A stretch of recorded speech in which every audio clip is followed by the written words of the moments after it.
구정이 가까이 왔습니다. 그래서 사실은 구정과 관련해서 명절과 관련해서 뭔가 설교를 했으면 하는 마음을 가졌는데 주님께서 별로 그쪽으로는 감동을 안 주시더라고요. 그리고 고민했는데 결국은 오늘 새벽에 주신 말씀이 누가복음 8장 말씀입니다. 이 누가복음 8장은 다른 교회에 있는 분들은 모르겠습니다. 다만 우리 교회에 다니신 분들은 제가 이 누가복음 8장을 굉장히 많이 강조해서 이야기를 했기 때문에 아마 우리 교회에 한 2년 이상 다니신 분들이라면 거의 다 아실 겁니다. 그런데 이 말씀을 또 하십니다. 또 하라고 말씀을 하십니다. 그러면서 아침에 첫 마디가 저에게 주신 첫 마디가 아담아 네가 어디 있느냐? 아담아 네가 어디 있느냐? 그 얘기를 해라 그러면서 이 누가복음 8장을 떠오르게 하셨습니다. 그래서 아담아 네가 어디 있느냐? 그게 무슨 말이에요? 그게 어디 나오죠? 아담아 네가 어디 있느냐란 말이? 창세기 처음에 선악과를 먹고 난 다음에 아담과 하와가 숨었을 때 하나님이 에덴 동산에서 하신 말씀입니다. 아담아 네가 어디 있느냐? 근데 그때 아담이란 말은 뭐예요? 결국은 흙으로 만들어진 존재야 그런 뜻입니다. 내가 어디 있느냐? 현재 내가 있는 위치가 어떠냐? 내가 있는 위치가 숲속에 숨었느냐? 바위에 올라앉았느냐? 내려앉았느냐? 숲속에 숨었느냐? 숲속에 나왔느냐? 그 얘기가 아닙니다. 아담아 네가 어디 있느냐? 그 말은 무슨 뜻이에요? 아담아 현재 네가 있는 위치가 나 하나님과의 관계 속에서 어떤 관계냐? 그 얘기입니다. 물론 초등학교 학생이라면 아담아 네가 어디 있느냐 그 말을 너 어디 있니? 안 보이네? 어디 숨었어? 이렇게 이해를 하겠죠. 그죠? 그러나 정작 하나님이 전지전능하신 하나님이 하시고자 하는 말씀은 뭡니까? 아담아 네가 지금 어느 위치에 있느냐? 나와의 관계 속에서 어떤 위치에 있느냐? 그 얘기입니다. 오늘 이 누가복음 8장은 하나님의 말씀을 들었을 때 그 하나님의 말씀과 관련해서 인간이 어떤 위치에 있을 수 있는가를 네 가지 경우로 나눠서 설명하고 있습니다. 아마 이렇게 얘기를 하면은 전혀 무슨 얘기야 누가복음 8장이 뭐 그렇단 말이야 이렇게 생각하실지 모르겠습니다. 그러나 이제 좀 살펴보면 그게 명백히 드러날 겁니다. 자, 일단 그럼 문제의식을 가지고 살펴보겠습니다. 자, 거기 문제의식이라고 한 데 있죠. 주보에 맨 앞에 보십시오. 누가복음 8장은 도대체 무슨 이야기를 하고 있는가? 또 무슨 이야기를 하려고 하는가? 누가복음 8장을 읽어보면 총 56절입니다. 절수가. 다른 데에 비해서 조금은 긴 편이죠. 다른 데들은 보통 30절 내지 40절 사이로 끝나는데 조금은 긴 편입니다. 그리고 자연스럽게 읽으면 이게 7분, 8분, 한 7분 반 정도 걸립니다. 조금 빨리 읽는다면 한 7분 정도? 그 정도 되고요. 근데 단락수가 9개나 됩니다. 근데 이 성경의 단락이란 어떻게 돼요? 원래 따로따로 떨어져 있던 겁니다. 그것들을 9개를 쭉 배열했단 말입니다. 그래서 이걸 읽어보면 어떻게 됩니까? 이 9개의 단락이 쭉 연결된다는 느낌이 별로 없지요. 네. 그래서 대부분 이 누가복음 8장을 이해할 때 어떻게 이해하느냐? 이걸 크게 두 덩어리로 나눠서 얘기를 합니다. 제가 지금 가지고 있는 여기 열린 노트 성경이라고 하는 이 성경에 여기 이제 여러 가지 해석도 있고 뭐 해설도 있고 뭐 이제 그런 겁니다. 근데 여기 같은 경우에 지금 누가복음 8장을 뭐라고 얘기를 하냐면 이런 식으로 설명을 하고 있습니다. 내용상 두 단락으로 나뉜다. 먼저 예수님은 씨 뿌리는 비유를 통해서 자신의 교훈을 상당수 가르치셨다. 두 번째 단락은 이적 모음 집이라 할 수 있다.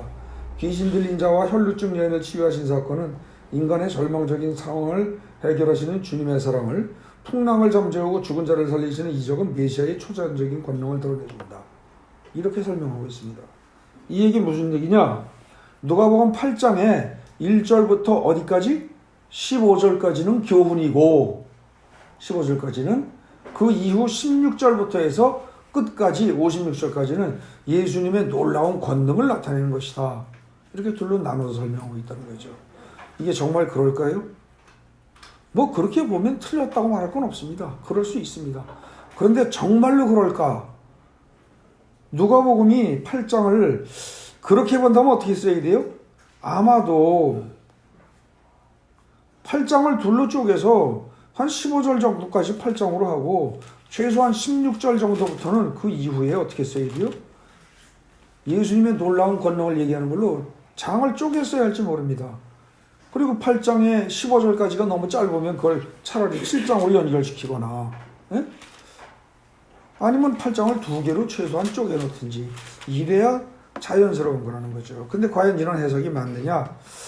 글쎄요, 이걸 뭐 100% 틀렸다고 할 수는 없을 겁니다. 그런데 누가복음을 잘 들여다보면은 이게 누가복음 8장 전체가요, 아주 완벽하게 짜여져 있다는 걸 알 수가 있습니다. 완벽한 구조로 짜여져 있어요. 예.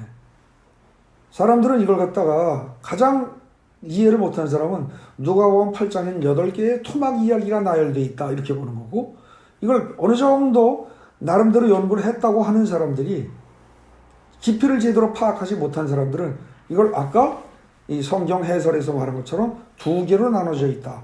앞에 15절까지는 교훈이요, 그 뒤는 예수님의 놀라운 능력을 나타내는 것이다. 이렇게 설명을 합니다. 말이 안 되죠. 그러려면 장을 나눴어야죠.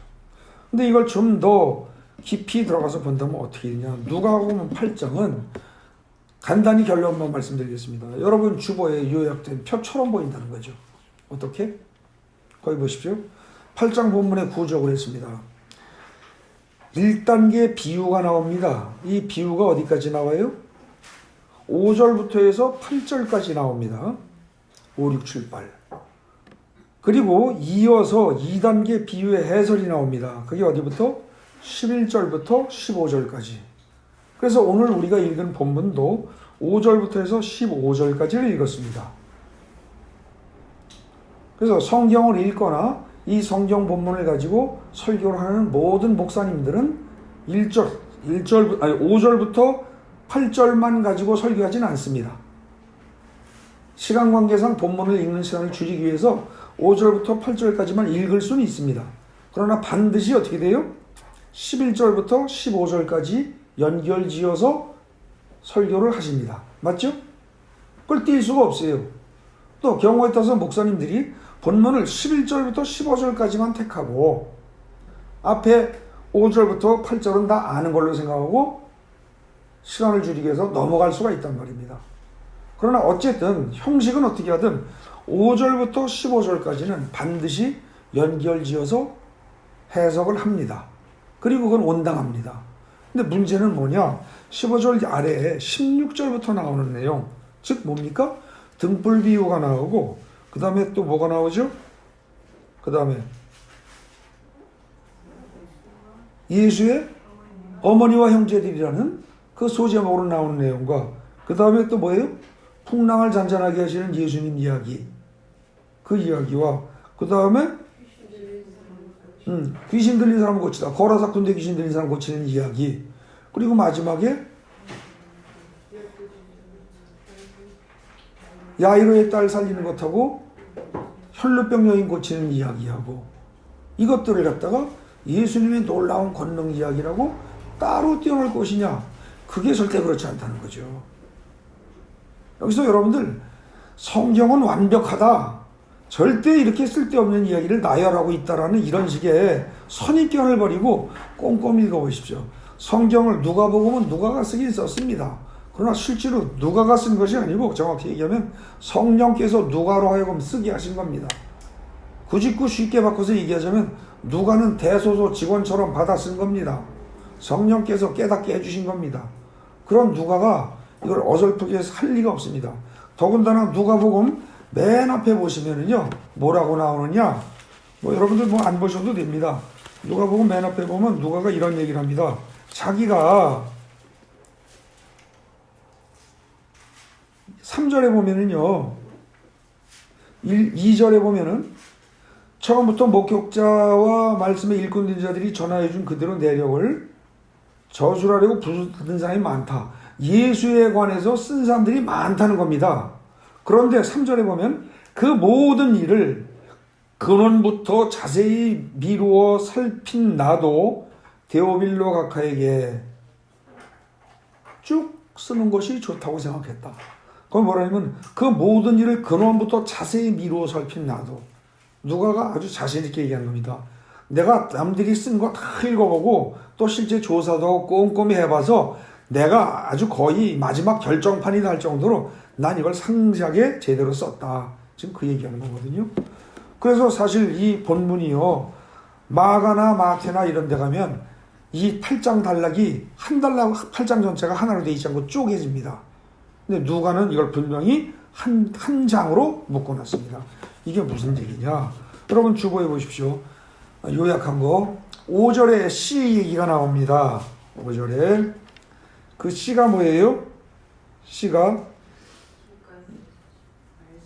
11절에 보면 씨는 하나님의 말씀이다 이러고 나옵니다.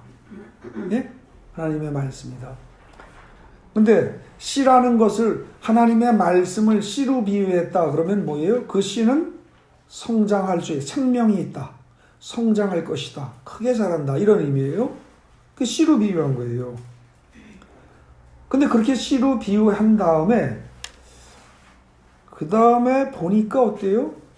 말씀을 씨로 비유하고 나니까 완벽해요? 완벽하지 못해요? 뭔가 부족한 느낌이 든단 말입니다.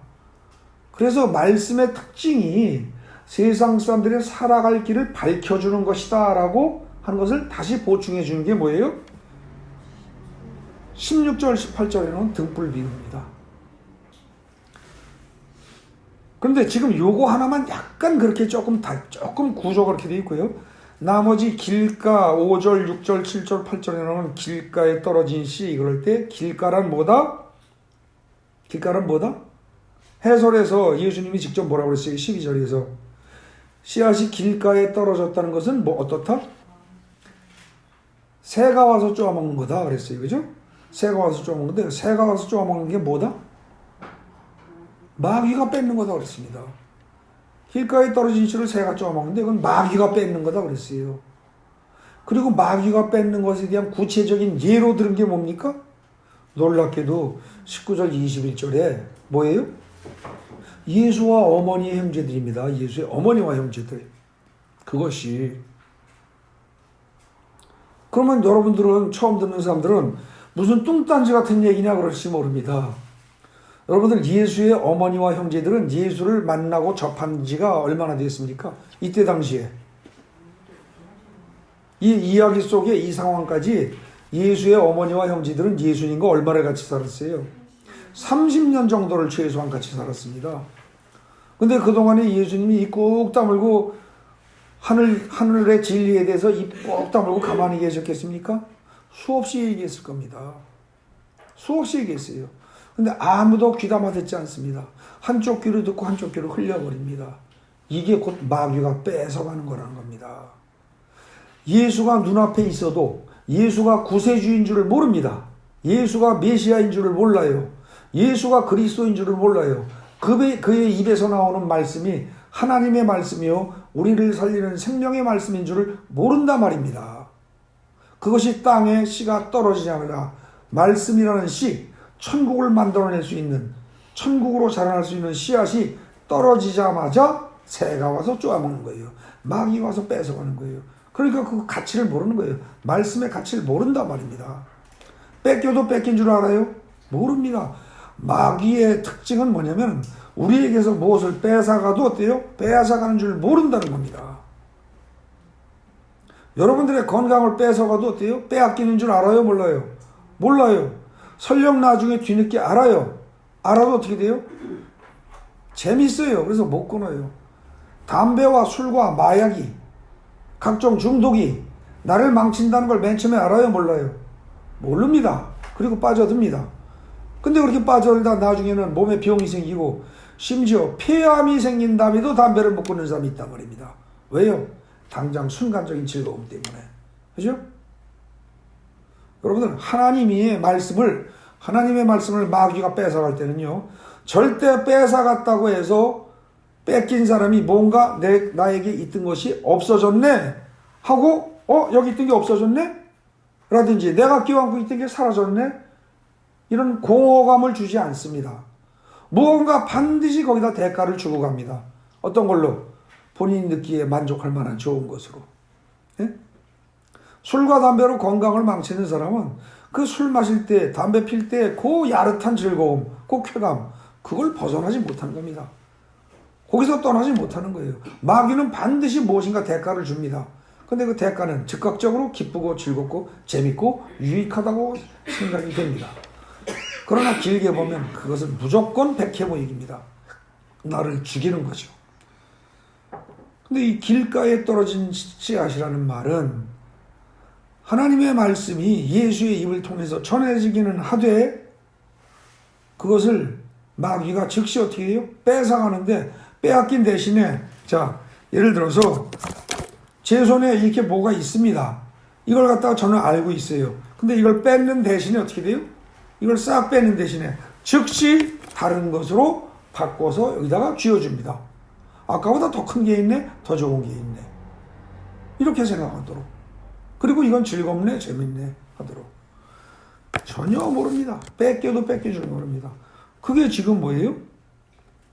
첫 번째 비유, 5절에 나오는 길가밭이요. 그것이 12절에서 마귀에게 빼앗긴 것이다. 그런데 그렇게 사는 사람들이 누구냐?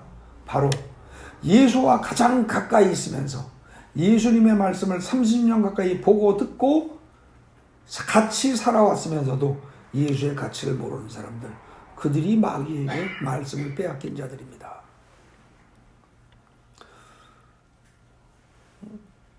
제가 아침에 주여 이걸 깨닫게 해주시고 이쪽으로 설교를 하라고 막 힌트를 주시길래 주님 이건 우리 교인들은 다 아는 건데요. 익히 내가 여러 차례 강조해서 다 아는 건데요. 이걸 왜 또 하란 말입니까? 그랬는데 여전히 빼앗기는 자들이 수두룩하다는 겁니다. 여전히 빼앗기는 자들이 지금도 빼앗기면서 사는 자들이 수두룩하다는 거예요. 우리 교인들 중에서도. 근데 가만히 듣고 보니까 맞습니다. 저로서는 그야말로 피를 말리도록 토요일 밤을 씨름을 해가면서 전쟁을 하듯이 해가면서 설교를 준비해서 말씀을 들어서 전한다고 하는데 여러분들은 들으면서 그거 그러네, 듣기 좋으네. 그러고선 돌아서면 잊어먹습니다. 그죠? 그리고 생활에 적용이 하나도 안 됩니다. 말씀이 땅에 떨어져서 씨앗이 자라나서 뭐가 돼야 돼요? 싹이 나고 열매를 맺어야 되는데 어떤 열매? 천국이란 열매를 맺어야 하는데 천국이 안 되는 거죠. 이 길가밭에 떨어진 그런 씨앗인 겁니다. 두 번째, 바위에 떨어졌다는 거 봅시다. 바위에 떨어졌다? 이걸 예수님이 해석하시면서 뭐라고 그래요? 13절에서 시련이 왔을 때 배반하는 자다 그랬습니다. 그런데 시련이 왔을 때 배반하는 사례로 든 것이 뭐예요? 22절부터 25절까지. 그 내용이 뭡니까? 풍랑이 일자 예수의 제자들이 어떻게 했어요? 뭐 나 죽는다고 살려달라고 난립니다. 그죠?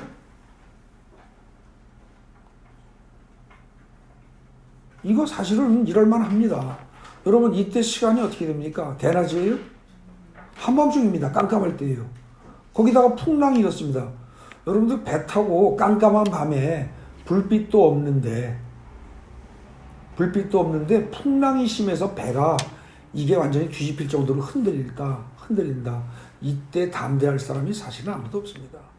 즉 지금 여기 성경에서 말하는 이 22절부터 25절까지 나오는 이 상황은 굉장히 심각한 상황입니다. 정말 죽느냐 사느냐, 지금 이 순간에서 곧 죽어버리느냐 아니면 목숨이 건져지느냐 전혀 알 수 없는 아주 다급한 상황이죠. 근데 이럴 때 예수에 대한 이 풍랑이 이렇게 다급한 상황에서 예수에 대한 믿음이 사라지는 게 일반적입니다. 사람들한테. 근데 이거를 지금 야단치시는 겁니다. 그러면 안 된다는 거예요. 시련이 왔을 때 예수를 배반하는 자, 그런 자들은 바로 구체적으로 예를 든다면 어떤 자들이다? 배 타고 가다가 순풍이 불고 좋으면 괜찮은데 그때는 할렐루야 주님이 우리와 함께 하십니다 이래 놓고서 실제로 풍랑이 임하니까 어떻게 돼요? 배가 흔들리니까 배에 물이 차니까 그때는 주여, 급할 땐 주여 하고 살려주십시오 합니다. 근데 나중에는 그나마도 없어집니다. 그러면서 하나님이 있는 거 맞아요. 내가 뭘 잘못했다고 나를 이 꼴로 만들어요. 나는 열심히 믿었잖아요. 온갖 소리 다 나오면서 배반할 수 있다는 겁니다. 그게 지금 바위에 떨어진 씨앗에 대한 비유입니다. 그죠?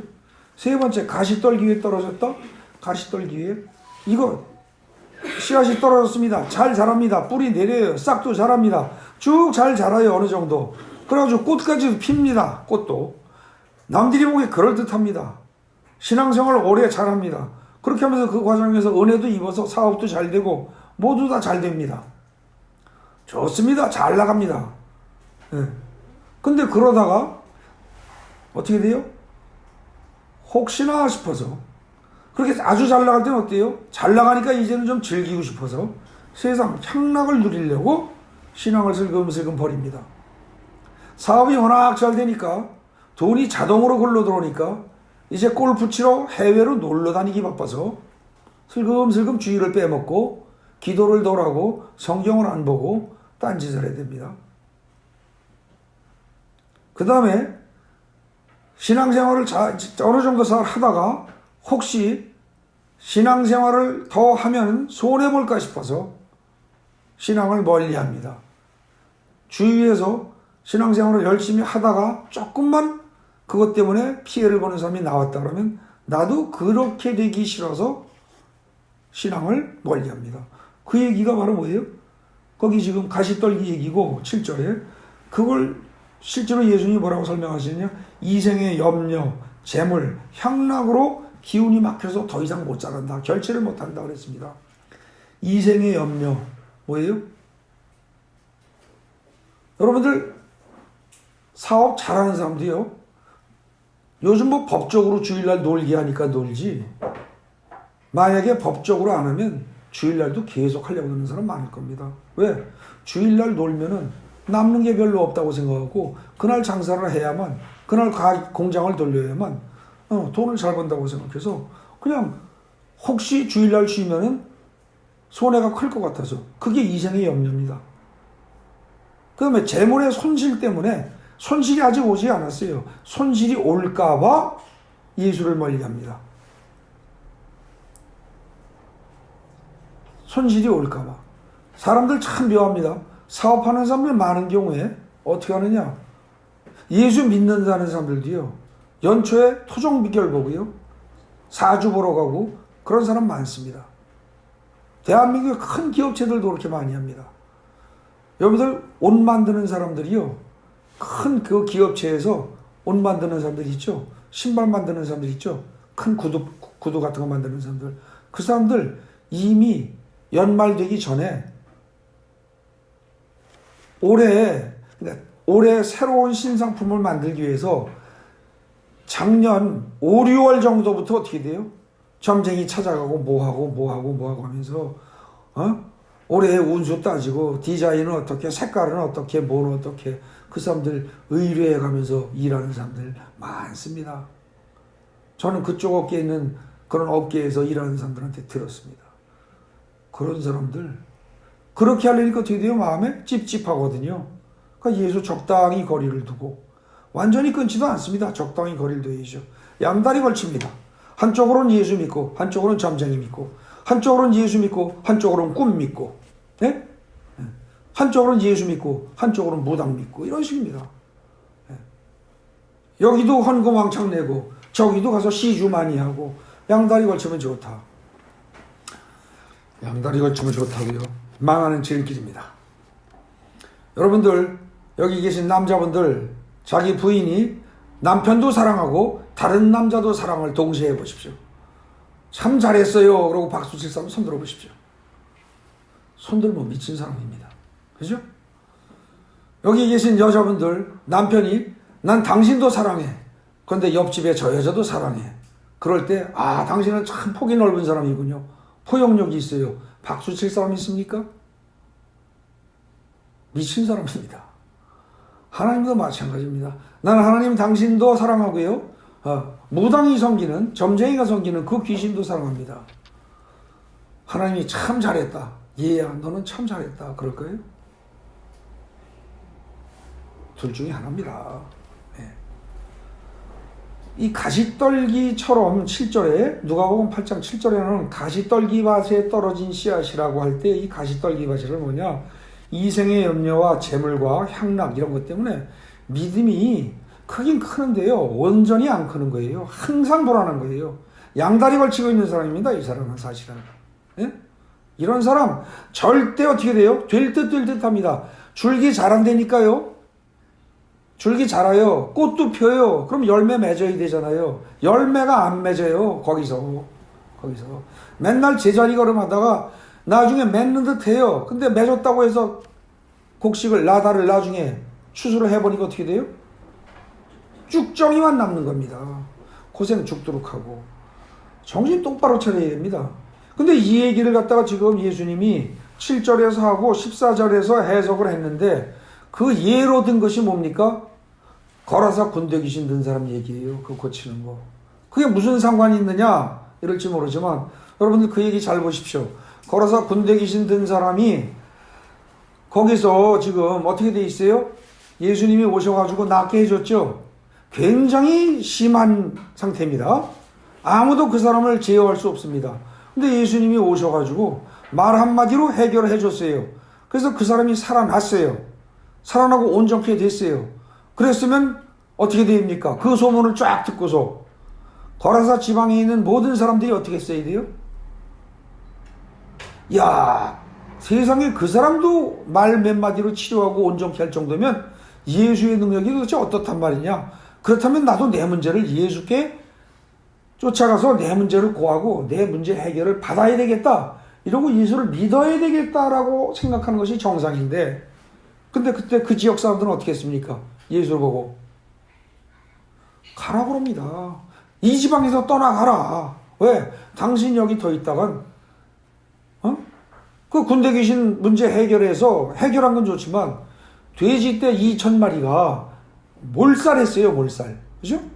몰살했기 때문에 재정 손실이, 재물의 손실이 엄청났단 말입니다. 그러니까 그런 일이 나한테 또 올까봐 거라사 지역에 있는 모든 사람들이 예수를 보고 떠나라고 했다는 거죠. 남이 손실을 입은 걸 보고, 예수 믿고 남이 손실 입은 걸 보고 내가 손해를 볼까봐 예수를 안 믿겠다고 믿던 예수를 거절하는 사람들. 이 사람들이 지금 뭐예요? 가시떨기에 떨어진 씨앗입니다. 근데 이 사람들은요, 사실은 어때요? 딱 거절하지도 않아요. 가만히 보면 양다리 걸치죠. 많은 경우에. 그 여러분들 가시떨기에 떨어진 사람, 거기 보면은 분명히 이생의 염려와 재물 향락으로 기운이 막혔다고 그랬어요. 막혔어요. 근데 이들은요, 완전히 거절도 안 합니다. 막상 여기 본문에는 그렇게 해서 떠나라고 했지만 떠난 다음에라도 자기 자식이 여기 본문에 나온 것처럼 정신병자 미쳤다 그럴 것 같으면 어떻게 하겠어요? 예수한테 또 찾아올 겁니다. 왔다 갔다 예수를 믿었다 안 믿었다 왔다 갔다 하면서 양다리 걸치는 사람들. 여기 세 번째 해당되는 사람입니다. 좋은 땅에 떨어졌다. 이거 뭐예요? 마지막에 죽은 야이로의 딸 살려놨죠. 그죠? 야이로가 어떻게 했어요? 가다가 이미 딸이 죽었다고 연락을 통보를 받았어요. 그렇죠? 받았으니까 어떻게 됩니까? 정상적인 사람의 정상적인 반응이라면 뭐라고 했어야 돼요? 예수님, 지금 들으셨죠? 죽었다고 연락이 왔지 않습니까? 이제 됐습니다. 그냥 가시죠. 죄송합니다. 다음에 제가 따로 모셔서 대접하겠습니다. 에? 근데 오늘은 그냥 가십시오. 저는 가서 장례 준비하겠습니다. 이게 정상입니다. 근데 그때 예수님이 두려워 말고 믿기만 해라. 네 딸이 잔다. 뭐 이러니까 이 야이로가 바보 멍청이처럼 아무 생각 없는, 그야말로 뇌가 없는 무뇌한처럼 그대로 갑니다. 그대로 가서 주위 사람들이 다 죽었다고 하는데 아니다, 잔다. 예수님은 그러는데 남들은 비웃는데 이 아버지 야이로는 그대로 예수님이 하라는 대로 가만히 기다립니다. 그랬더니 죽은 딸이 살아납니다. 이게 바로 뭐예요? 착하고 좋은 마음으로 듣고 지키고 인내로 결실하는 자입니다. 인내로 결실하는 거예요. 그 다음에 혈루병 여인 어땠습니까? 혈루병 여인은 예수의 말씀을 들은 적도 분명히 없습니다. 소문만 들었을 겁니다. 왜냐하면 그때 당시에 여인이 혈루병이 걸렸다, 계속 하혈을 한다. 그럼 그건 부정탄 여인입니다. 그때 당시 사회의 분위기로 그렇게 부정탄 여인은 사람들과 함께 살 수가 없습니다. 격리돼서 생활을 해야만 합니다. 심하면 광야로 쫓겨나가서 따로 살아야 됩니다.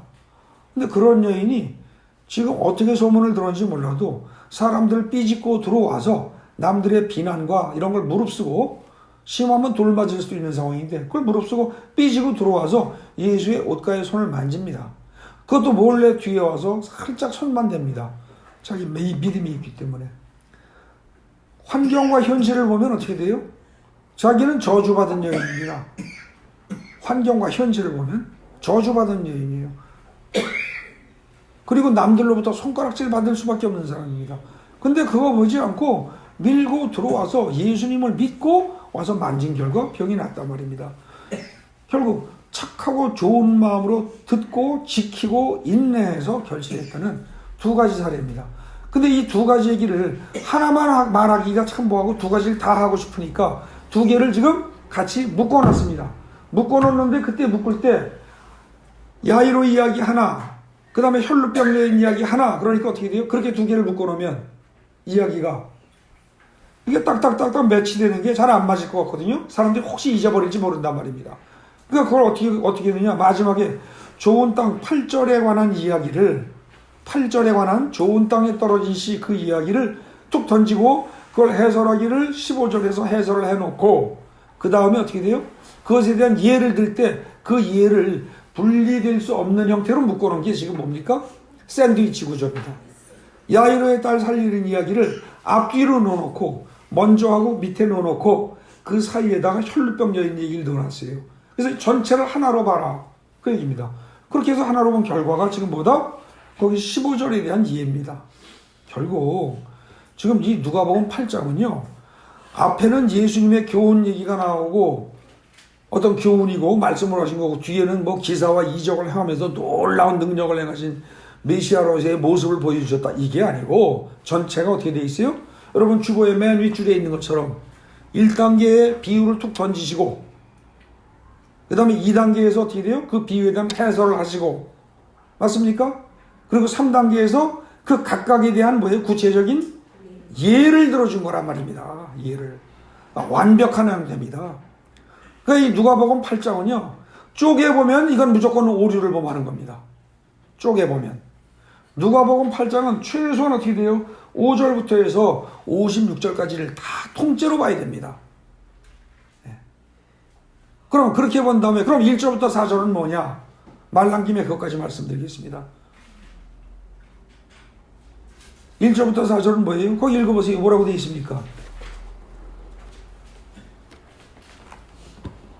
그 후에 예수께서 각 성과 마을에 두루 다니시면서 하나님 나라를 선포하시고 그 복음을 전파하실 때 12제자가 함께 했고요. 그 다음에 동시에 12제자만 함께 했어요? 아닙니다. 또 있어요. 또 악귀를 쫓아내심과 병 고치심을 받은 어떤 여자들 그랬습니다. 그러니까 악귀가 쫓겨나고 병 고침을 받은 여자가 한두 명이 아니에요. 여럿인데 그 중에서 특히 뭐예요? 곧 7 귀신이 나간 막달라 마리아하고, 그죠? 그 막달라 마리아하고 여자와 그 다음에 헤롯의 청지 구사연의 요한나와 또 수산나와 셋 나왔어요. 그 밖에 다른 여러 여자들이 함께하여 자기들의 소유로 그들을 섬기더라 그랬습니다. 결국 어떻게 됩니까? 지금 이 얘기는 무슨 얘기예요? 여기에 이 귀신이 쫓겨나고 병 고침을 받고 그런 상태에서 나중에 예수님을 쫓아다니면서 12제자와 함께 동행을 하면서 예수님의 사역을 돕는 이 여자들은 지금 아까 말한 4가지 땅 중에서 어떤 땅에 속하는 사람이겠습니까? 4번째 좋은 땅에 속하는 사람들이란 말입니다.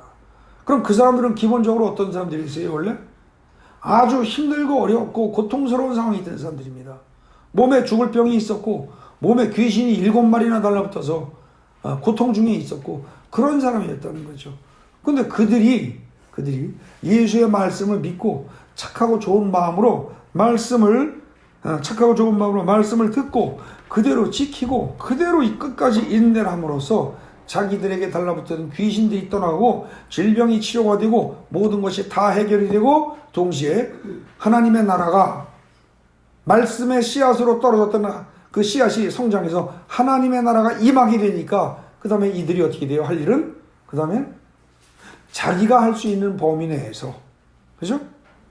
아마 모르긴 해도 거기에 두 번째 여자 나오죠. 8장 2절에 보면 2절 3절 보십시오. 헤롯의 청지기 구사의 아내 요한나 같은 경우에는 짐작컨대 어떻겠습니까? 이 사람은 좀 부유하게 살까요? 가난하게 살까요? 이 사람은 아마 부유한 사람이었을 겁니다. 왜 그래요? 그때 당시에 헤롯의 청지기 구사가 바로 그 여자의 남편입니다. 그러면 지금 요한나라는 여자의 남편인 구사라는 사람이 어떤 사람이다? 헤롯의 청지기예요. 헤롯의 재산관리인이에요. 헤롯 대왕의 재산관리인이면 어떻겠어요? 상당히 부유하게 살았을 겁니다. 근데 이 사람은 물질로 했겠죠? 그 다음에 거기 수산나와 그리고 다른 여러 여자 이렇게 하고 말 안 했습니다. 이런 사람들 중에서 개 중에 가난한 사람이라면 어떻게 했어요? 그야말로 몸으로 밥하고 설거지하고 해서 몸으로 때울 거 때우고 누구는 물질로 할 거 있으면 하고 등등 자기가 할 수 있는 모든 것들을 다 총동원해서 최선을 다해서 예수님의 사역을 도왔다는 겁니다. 이게 천국 백성이 할 일입니다. 그래서 사실은요 8장 누가복음 8장 전체는 천국 백성은 어떠한 마음을 가지고 어떤 은혜를 받은 후에 어떻게 살아야 하는가 그 얘기를 다 하고 있는 겁니다. 이게 무슨 뭐 씨 뿌리는 비유 뭐 해가지고 뭔가 아리송한 얘기 해가지고서 뭐 뚱딴지 같이 따로따로 띄어서 하나하나 이렇게 설교할 게 아닌 거죠. 만약에 이걸 띄어서 설교한다면 어떻게 해야 돼요? 본문을 어떻게 해야 됩니까? 길가밭 5절 그 다음 12절 그 다음에 19절부터 21절 이렇게 쭉 이어서 세 군데를 띄어서 여러분 표를 보십시오. 표를 보면 말하자면 이 표에서 이렇게 본다는 거죠. 이렇게 이런 식으로 옆으로. 그래서 거기 6절을 만약에 본문으로 잡았다면 또 읽어야 할 본문이 어디예요? 13절. 그리고 그 다음에 또 어디요? 21절부터 25절까지. 이렇게 되면은 하나하나씩 쪼개서 설교할 수 있습니다. 저도 오늘 이 설교를 한다고 하면서 시간을 길게 잡으니까 이게 전체를 다 하지만 만약에 한 10분 정도 설교해라. 짧게 해라. 그럼 할 수 없습니다. 하나하나 쪼개야죠. 어떻게 해요? 5절, 12절, 19절, 21절. 그러고서 뭐라 그래요? 예수의 어머니와 형제들 이야기는 왜 썼을까요? 뚱딴지같이? 능력을 행한 것도 아니고 아무것도 아닌데 왜 썼을까요? 이건 사실은 길가밭에 떨어진 씨앗을 이야기하면서 그 이해로 들은 겁니다. 그리고 상세하게 설명할 수 있겠죠. 저는 지금 여러분들이 이 부분에 관해서는 아까도 말씀드렸듯이 우리 교회 교인들은 아마 2년 전부터 다니신 분이라면 한 번쯤은 꼭 들어봤을 거라고 생각하기 때문에 제가 지금 오늘은 조금 빨리 건너뛰듯이 하면서 갔습니다. 근데 지금 처음 듣는 분들도 이해가 되실지 모르겠습니다. 잘 이해가 안 되신다면 나중에 설교 녹음한 거 계속 반복하면서 본문을 읽으면서 들어보십시오. 그래서 이 구조가 완벽히 파악이 된다면 어떻게 되느냐? 결국 중간에 이런 말씀 나옵니다. 들을 귀 있는 자는 들을지어다. 어디 나와요? 8절에 나오죠. 들을 귀 있는 자는 들을지어다. 그리고 그 다음에 뭐예요? 10절 이런 데 보면 하나님 나라의 비밀을 아는 것이 너희에게는 허락되었으나 그 다음에 어때요? 다른 사람에게는 비유로 하나니 이는 그들은 보아도 보지 못하고 들어도 깨닫지 못하게 하려 함이라 했습니다. 여러분들 여태까지 누가복음 8장을 읽으면서 이 전체적인 구조가 이처럼 3단계 구조로 비유와 비유에 대한 해설 그리고 비유에 대한 구체적인 이해다. 이렇게 되면 전체가 딱 틀이 잡히고 주님이 말씀하시고자 하는 포인트가 뭐다라는 게 다 드러납니다. 이거를 만약에 파악하지 못했다면 그들이야말로 들을 귀가 없는 자들입니다. 성경을 제대로 읽고 제대로 파악을 해야 됩니다. 그래놓고 딴 식으로 막 지멋대로 해석을 합니다. 소설을 쓰는 거죠. 주제 하나 딱 던져지면 용어 하나만 던져지면 그걸로다가 소설을 쓰는 사람들 그 사람들은 자기 설교하는 겁니다. 하나님의 설교는 하나님의 말씀을 정확하게 파악하고 정확하게 그 자체로 해설을 해야 합니다. 여러분들 집에 가서 다시 읽어보시오. 여러분들은 어디에 속합니까? 저는 오늘 시간 관계상 첫 번째 것에 강조해서 이야기를 하고자 합니다. 첫 번째 것에. 자, 제가 처음에 그랬습니다. 하나님은 여러분들에게 아담아 내가 어디 있느냐 그러십니다. 여러분들의 각자의 이름을 부르시면서 너희들 각자가 지금 영적으로 어떤 상태에 있느냐, 어떤 신앙 상태에 있느냐, 하나님은 이렇게 물으십니다. 항상 물으십니다. 여러분들 지금 이 순간에 당장 어느 땅에 속한 존재입니까? 이 네 가지 땅 중에서. 어디인 것 같아요? 이 네 가지 땅은요, 또 이렇게 볼 수 있습니다. 거기 첫 번째 길가밭, 이걸 1, 바위, 이걸 2, 가시떨기 3, 좋은 땅 4 이렇게 본다면 첫째하고 셋째의 공통점은 뭡니까? 첫째, 셋째의 공통점. 현재 상황이 어때요? 여기 있는 사람들은 현재 상황이 좋아요, 나빠요? 첫째, 셋째. 첫째, 셋째 땅에 해당되는 사람들은요, 현재 상황이 나쁘다고 생각하지 않습니다. 괜찮아요. 지낼만 해요. 내지는 좋아요. 먹고 살만 하거나, 뭐 크게 부자는 아니어도 당장 고통스러운 거 없는 사람들이에요. 그 사람들은 어때요? 말씀이 잘 안 들어옵니다. 편안해요. 인생 사는 게. 첫째, 셋째 상황은요, 사람들이 스스로 느끼기에 편안해요. 큰 문제 없어요. 떼부자는 아니어도요, 굶지는 않고요.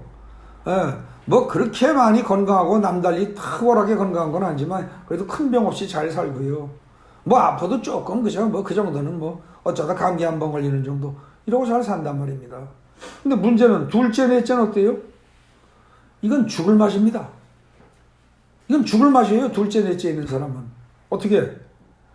아까 예가 뭐였죠? 예수의 제자들이 배 타고 가다 풍랑을 만나는 상황이었잖아요. 예수의 제자들이에요. 그것도 남들도 아니고. 나 예수 잘 믿는다고 생각하고 나는 예수의 제자라고 생각하고요. 나는 괜찮은 믿음 가지고 있다고 생각하는 거예요. 근데 시련이 미친 듯이 쏟아지는 거예요. 아주 죽어라 죽어라. 네가 얼마나 견디나 보자. 네가 얼마나 견디다 죽나 보자 하는 정도로 시련이 계속 오는 거예요. 힘든 상황이에요. 바위에 떨어진 씨앗이란 그런 겁니다. 굉장히 힘든 상황입니다. 네 번째 거 어때요? 굉장히 힘든 상황입니다. 이거 역시 어때요? 이거 야이로의 딸 이야기가 남의 얘기니까 그렇지, 여러분들 지금 자기 자식이 죽어가요. 거의 죽어가요. 방법이 없어요. 그래가지고 도대체 이 야이로라는 사람은 이방인이에요. 이방인이 유대인을 찾아간다는 거는요, 사실은 있을 수가 없어요. 더군다나 야이로는 그때 어떻게 됩니까? 이방인으로서 평범한 사람이 아니란 말입니다. 그죠? 백부장이다? 높은 사람이에요. 그런 사람이 자존심 버리고 찾아가가지고 살려달라고 할 때 얼마나 급하면 그러겠어요.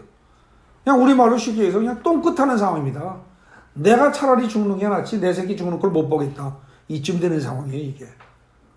그런 상황에서 있는 야이로입니다. 그리고 혈루증 여인 마찬가지입니다. 저주받은 여인이니까요. 같이 어울릴 수 없는, 아무도 이 사람을 사람 대접을 안 해주는, 그 속에서 살아가는 사람입니다. 근데 이런 사람들이 바로 뭐예요? 둘째, 넷째 사람인데 이 사람들이 어떻게 돼요? 성공할 수 있는 건 믿음에서 성공하고 여러분들이 하나님의 은혜를 입고 그야말로 천국이 내한테 올 수 있는 것은, 천국을 체험할 수 있는 건 어떤 사람들이에요? 환난과 고난 속에 있는 사람이지, 팔자 늘어지게 좋다 이런 사람들 천국 경험하기 힘든 사람들입니다. 잘 파악하셔야 됩니다. 여러분들 성경은 거기 가시떨기밭에 있는 사람, 이생의 염려와 재물 향락, 이건 뭐예요? 현재 나에게 고통이 오지 않은 겁니다. 올지 모른다라고 미리 짐작하고 겁내는 사람들이죠. 이런 사람들은 천국 체험 못합니다. 발등에 불이 떨어지고 죽어나간다. 난 정말 죽겠다. 이러다가 죽지. 이러다가 우리 식구 다 죽지. 나뿐만 아니라 내 새끼도 죽지. 할 정도 되는 상황에서 버티는 자들이 천국을 체험한다는 겁니다. 천국을 소유하는 거예요. 여러분들은 평소에 어느 걸 원하십니까? 뭐 2, 4번보다 1, 3번 상황이 그걸 원하겠죠. 그죠? 환난을 벗어나 환난이 없게 하옵소서. 다 그러고 싶잖아요. 고난을 벗어나서 고난이 없게 하옵소서. 근데 문제는 고난이 없어지고 환난이 없어지면 그 다음엔 믿음이 어떻게 된다고요? 흐물흐물해진단 말입니다. 그래서 마귀가 뺏어가도 뺏기는 줄도 모르고 살아간다는 거죠. 말씀이 떨어져도 그것이 중요한 줄을 몰라요. 그러니까 목사가 그야말로 목이 터져나오고 피가 쏟아져 나오게 핏대를 세워가면서 설교를 해도 저 양반 왜 저래? 그러고 돌아서면 그냥 깡그리 잊어버리는 겁니다. 내 생활에 하나도 적용이 안 되는 거예요. 그런 사람들 마귀에게 다 뺏기는 겁니다. 여러분들 거기 주보에 그 밑에 보십시오. 나는 지금 마귀를 살아가고 있습니까? 여러분들 어떠세요? 마귀 이기고 살아가고 있습니까? 마귀가 있는 줄도 모르잖아요. 그죠? 근데 예수의 어머니와 형제들은 자기네들의 그러한 삶이 예수와 30년을 같이 살면서도 예수가 메시아요 구세주인 줄을 그리스도인 줄을 모르고 그의 입에서 나오는 말 한마디 한마디가 생명의 말씀인 줄 모른다는 사실을 그들은 알아요 몰라요? 그 자체를 몰라요. 그리고 그냥 눈에 보이는 거, 입에 들어가는 거, 손에 만져지는 거 그것만 좋은 줄 알고 사는 거예요. 그게 다라고 생각하고. 자, 나는 지금 마귀를 이기면서 살아가고 있습니까? 아니면 나도 모르게 내가 마귀에게 휘둘리면서 살아가고 있습니까? 여러분들 마귀를 이기는 거 아니면 휘둘리는 거 둘 중에 하나입니다. 어중간한 거 없어요. 반드시 둘 중에 하나입니다. 에이 나는 그렇지 않아. 아닙니다. 둘 중에 하나입니다. 여러분 각자의 삶이. 현재 마귀를 이기고 살아가십니까? 아니면 마귀에게 휘둘리면서 살아가고 있는 중입니다. 근데 마귀가 성경 말씀을 여러분들한테 뺏을 때 거기 보십시오. 건망증으로 말씀을 빼앗아가지 않습니다. 건망증이 있다 그럴 것 같으면 어떻게 돼요? 그러면 사람들이 또 건망증을 처리하기 위해서 글로 쓰고 맨날 또 이렇게 읽고 이럴까 봐서 성경책을 여러분들이 하루 종일 책상 위에 올려놓고 살 수 있습니다. 이걸 하루 종일 들고 껴안고 다니면서 살 수 있습니다. 문제는 펴보지 않도록만 하면 됩니다. 읽지 않도록만 하면 됩니다. 마귀는. 그러니까 이걸 보기보다는 뭐예요? 훨씬 더 재밌는 거 TV를 보게 하고 이거보다 훨씬 재밌는 거 유튜브를 보게 하고 핸드폰을 보게 하고 마귀는 그렇게 해서 말씀을 빼앗을 때 어떻게 해요? 반드시 무엇인가를 다른 걸 주면서 뺐습니다. 이 시간 들은 설교 말씀을 끝나자마자 뺏어가는 방식은 뭐예요? 어떻게 해요? 요거 기억하지 않도록 더 재미난 걸 머릿속에 집어넣어줍니다. 생각나게 해주죠. 더 재미나고 즐거운 거. 그래서 마귀는 절대로 그냥 뺏어가지 않습니다. 좀 더 다른 즐겁고 재미나다고 생각할 만한 것을 그 사람에게 주고 그 대신 어떻게 돼요? 그거에 빠져라. 그리고 그걸 즐겨라. 그러다 보면 어떻게 됩니까? 말씀을 잊어먹고 살아가는 겁니다. 자, 여러분들의 경우는 마귀가 말씀을 잊고 살아가도록 하는데 그 대신 뭐를 많이 주십니까? 여러분들이 많이 받는 게 뭐예요? 절대로 그냥 안 뺏어간다니까요. 그냥 뺏어가면 뺏기는 줄 아는데 뺏기는 걸 알면 대들 텐데 그러니까 뺏기는 걸 모르게 하기 위해서 다른 걸 준다니까요. 아마 많은 분들이 조금 전에 제가 말씀드린 핸드폰입니다. 핸드폰. 그리고 아니면 뭐예요? TV입니다. 그리고 또 많은 경우에 뭐예요? 성경 말씀에 신경 써야 되는데 정치 문제 신경 씁니다. 정치 문제.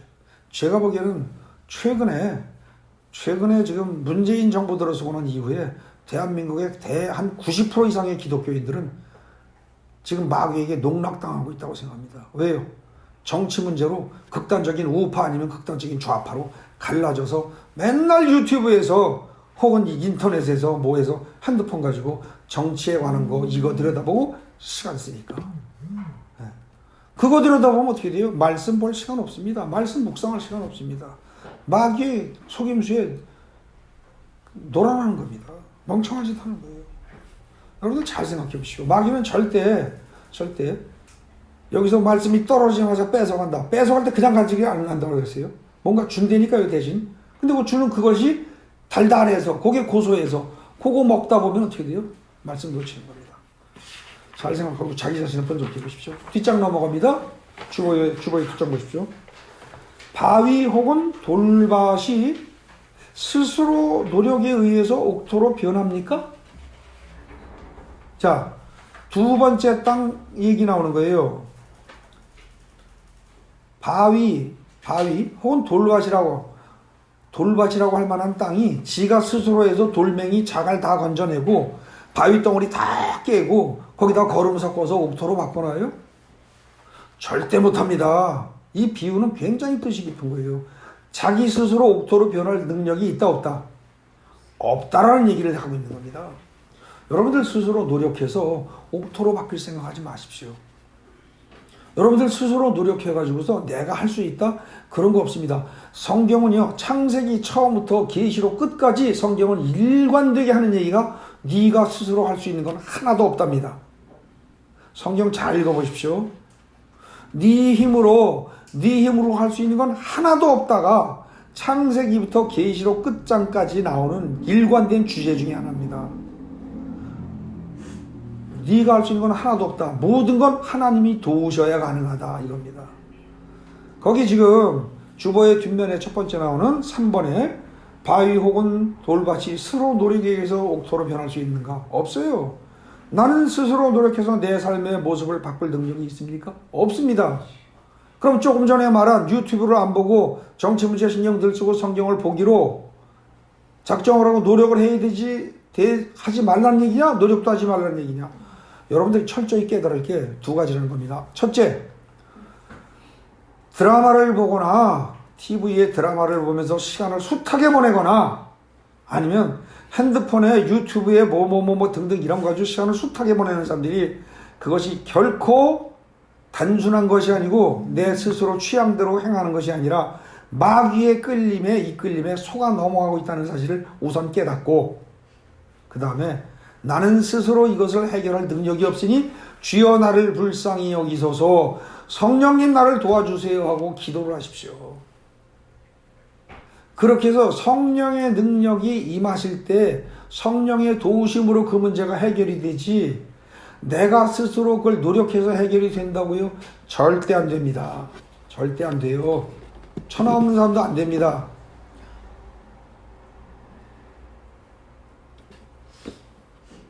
여러분들 스스로 노력해서 아까 그 주보 첫 번째 페이지 맨 마지막에 내가 마귀를 이기고 살아가고 있느냐?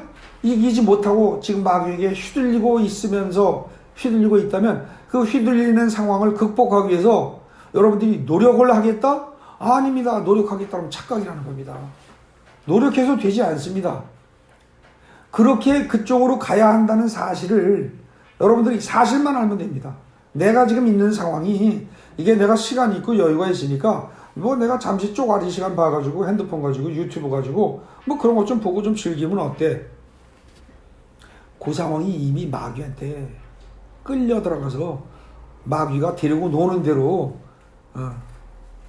놀림거리가 되고 있는 상황이라는 사실을 깨닫는 것, 이게 첫 번째고요. 그 다음에 하나님 나는 여기서 벗어나길 원합니다. 그런데 내 힘으로 할 수 없습니다. 이걸 간절히 주님께 구하십시오. 그러면 주님이 그 다음에 해결하십니다. 네? 네 번째, 가시떨기밭이 스스로 노력에 의해서 옥토로 변합니까? 가시떨기밭이 스스로 노력해서 가시떨기 다 제거할 수 있어요? 안 된단 말입니다. 못해요. 3, 4번은 같은 얘기예요. 그래서 결국은 어떻게 되냐? 스스로 못하기 때문에 마지막에 뭘로 가야 돼요? 7번으로 갑니다. 거기. 주여 우리에게 믿음을 주옵소서. 성령님 도우소서. 이걸로 가야 된다는 거죠. 여러분들 스스로 행할 능력 없습니다. 여러분들 담배가 쉽게 끊어집니까? 알코올 중독자가 담배 중독자가 그 중독이 끊어지냐고요. 섹스 중독이 금방 끊어집니까? 안 끊어집니다. 알코올도 어느 것도 안 끊어져요. 핸드폰 중독이 끊어집니까? TV 중독이 끊어져요? 여러분들 그거 옆에서 잔소리해서 끊어집니까? 안 됩니다. 자기 결심으로 끊어져요? 안 돼요. 오로지 성령을 의지하고 주여 나는 속된 말로 배뇌병신입니다. 이거 하나를 못 끊는 이런 별 볼 일 없는 인간입니다. 불쌍히 여겨주세요. 성령님 나를 꼭 잡아주세요. 나는 성령께서 조금만 놔두시면 나는 여지없이 악의 길로 빠져들 수밖에 없는 그런 죄인입니다. 그거를 인정하십시오. 그리고 성령님께 의지하십시오. 그게 길입니다. 여러분들 마지막에 그 네 가지 땅에 떨어진 12회 중에서 마지막에 해당되는 거, 좋은 땅에 해당되는 사람이라는 건 뭐를 믿지 않고 뭐를 믿는 사람이다. 여기 뭐라고 말씀하시겠습니까? 뭐라고 말씀하시겠어요? 좋은 땅에 해당되는 사람은 뭐를 안 믿고 뭐를 믿는 거예요? 야이로를 보십시오. 뭐를 안 믿어요? 눈에 보이는 현실을, 객관적으로 존재하는 현실을 안 믿는 사람입니다. 그리고 뭘 믿어요? 예수님의 말씀을 믿는 거죠.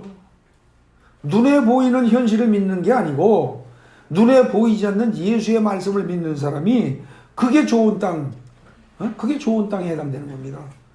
또 좋은 땅에 해당되는 사람이란 뭘 버리고 뭐를 믿는 사람이에요? 뭘 받아들이는 거예요? 뭐를 버리고 뭐를 받아들여라? 이게 성경 전체의 주제입니다. 뭘 버리고 뭘 받아들여라? 내 생각 버리고 예수 말씀 받아들여라 이겁니다. 내 생각 버리고. 근데 여러분들 어떻습니까? 내 생각대로 살아가잖아요, 다. 내 생각대로. 그 사람들은 말로 예수 믿는 사람들이지 예수 안 믿는 사람들이에요. 나 자신을 믿으면서 예수를 믿는 사람. 근데 나 자신의 배후에는 정말 나만 있습니까? 아니요. 내 자신의 배후에는 뭐가 있어요? 세상이 있습니다. 여러분들이 나 자신이라고 생각하는 여러분들의 자아는 사실은 세상 속에서 형성된 겁니다.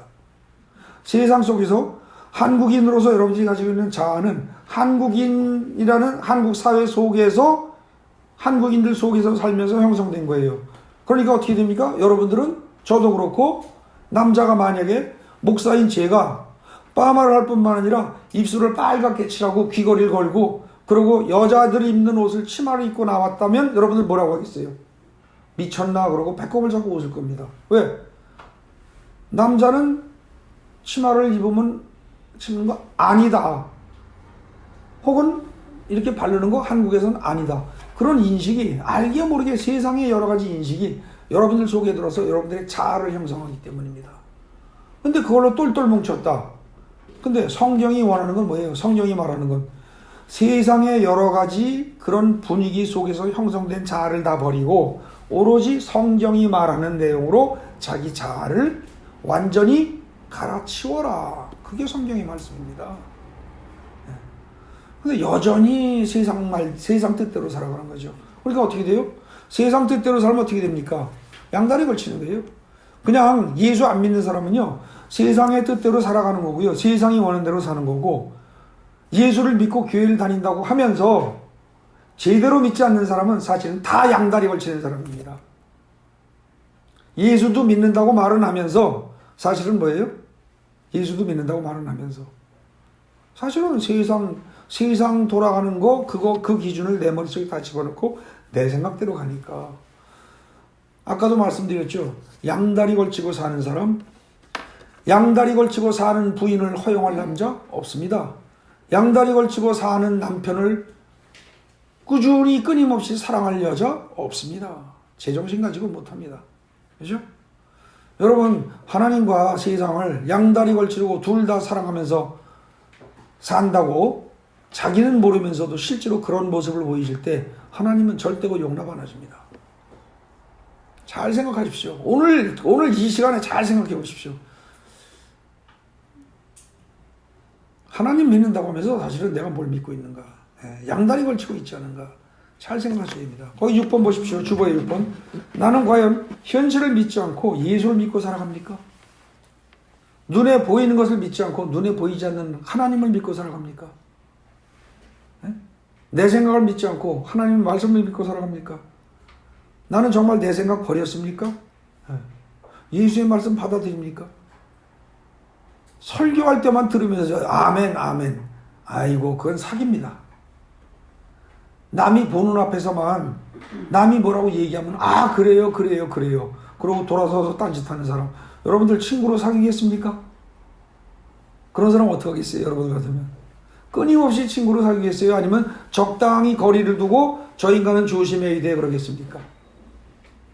보나 마나죠. 뭐 바보 멍텅이 아니면은 다 후자를 택하죠. 그죠? 근데 우리가 이 하나님을 대하는 태도가 어때요? 적당히 거리를 두고 하나님이 우리를 대하실 수밖에 없도록 우리가 행동한다는 거죠. 어떻게? 말로는 아멘 아멘 하고 믿습니다 그러고 말로는 다 해요. 근데 딴짓한단 말입니다. 여전히. 잘 생각해 보세요. 그러니까 어떻게 돼요? 인생이 해결이 안 돼요. 고난이 계속 옵니다. 언제까지? 그거 버릴 때까지. 아유 미치겠어요. 제발 좀 이제 그만 좀. 아유 그러고 싶죠. 저도 고난이 올 때 그랬습니다. 근데 그 대답은 뭡니까? 진짜 내 생각 다 버리고 야이로처럼 자식이 지금 죽어간다는데 이미 죽었다는데 죽었다는데 예수님이 야 걱정 말어 가자 가면 돼. 근데 아무 소리 안 하고 간다는 거죠. 보통 사람 같으면요 예수님 가세요 그러고 그 자리에 자기는 퍽 주저앉아서 넋이 나가지고 주저앉아 있다가 한참 있다 일어나든지 기절하든지 그럴 판입니다. 근데 그래도 그냥 그 말씀 믿고 간다는 겁니다. 여러분들 잘 생각하십시오. 여러분들이 어디에 속하는가. 그리고 여러분들이 또 이 부분을 읽으면서 조심할 건 꼭 한 가지 아닐 수도 있습니다. 이 네 가지에 왔다 갔다 할 수 있습니다. 여러분들이 어떻게 보면 1, 2, 3, 4를 왔다 갔다 할 수도 있어요. 그리고 시련이 왔다고 다 배반합니까? 아니에요. 시련이 왔을 때 배반하는 사람은 바로 바위 위에 떨어진 씨앗이고요. 시련이 왔을 때 그 시련을 이기는 사람은 결국 뭐예요? 좋은 땅에 떨어진 씨. 그죠? 그런 식으로 좋은 땅에 해당되는 거예요. 그러니까 여러분들 그래도 시련을 겪고 있는 사람은 어떤 겁니까? 그래도 성공에 가까워진 겁니다. 성공에 가까워진 거예요. 근데 시련이 하나도 없다. 그런 사람은 어떤 사람이에요? 시련이 하나도 없다. 그거는 거의 1번 수준입니다. 마귀한테 뺏기면서 그냥 하루 세 끼 먹고 살고 이 세상에 필요한 거 조금 공급받은 그거로다가 인생은 그거로다가 족하다. 이러고 그냥 사는 사람들입니다. 정말 가장 불쌍한 사람들입니다. 가장 불쌍한 사람이에요. 여러분들 자기 자신이 어디에 속해 있는가 잘 생각하시고 그동안 들은 성경 말씀들을 여러분들은 어떻게 받아들이는가 잘 생각하십시오. 그리고 다시 또 잊지 않도록 부탁드리는데 그걸 내가 노력해서 하려고 들지 마시고 주님 나는 정말로 죄인이요 멍청하기 이를 데 없고 아무리 꼭꼭 집어줘도 못 깨닫고 하는 멍청한 인간입니다. 나는 미련하고 둔한 양 같은 존재입니다. 어쩔 수 없는 죄인입니다. 주님 불쌍히 여주시고 나를 인도해 주세요. 성령님 인도해 주세요. 계속 그걸로 자꾸 기도를 하십시오. 그러면 성령께서 모든 문제를 해결해 주실 겁니다.